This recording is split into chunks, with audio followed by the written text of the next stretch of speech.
د پاکستان د مذهبي سیاسي ګوند جمعیت علما مشر مولانا فضل الرحمن وایي په افغانستان کې د وسلوالو طالبانو فتوحات په ښه توګه مخته ځي او 80 سلنه خاوره یې نیولې ده.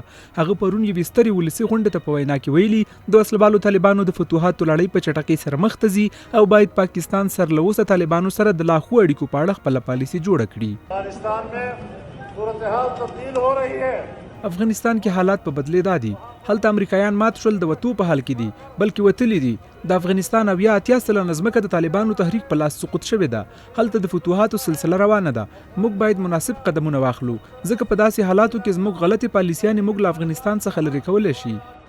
د راپورونو پر بنسټ مولانا فضل الرحمن تل د افغان حکومت خلاف د وسلوالو طالبانو د جګړې ننګه کړي او طالب جنګیالي بریدونو د هڅولي دي خو خپل پاکستان کې دیموکراسي غواړي او د طالباني نظام خلاف ده. د مولانا فضل الرحمن څرګندونو ته د عوامي نېشنل ګوند ایالتي مشر ایمل ولی خان په جواب کې ویلي چې له طالب ترهګرو سره د فضل الرحمن مینه له ټولو افغانانو سره د هغه دښمني څرګندوي. هغه زیاته کړې فضل الرحمن د ترهګرو بریدونو ته فتوحات وایي خو افغانان د خپل منتخب دولت تر شا ولاړ دي او د یو شمېر جاسوسانو په خبرونو تیروزي. د چارو یو شمېر شنونکي وایي پاکستان کې د فضل الرحمن اړوند ټولو مدرسو کې طالبانو ته سربازګري او چندي کیږي او په ښکاره توګه د افغان دولت خلاف تبلیغات مخ ته وړل هم د دوی دنده ده. دا د عیسی غلام دی چې سوی ابو یو بل خبردار چې په کومه ټکو دا وایي 80% خاور طالبانو چا تایید کړی ده چې 80% خاور طالبان نیولې ده.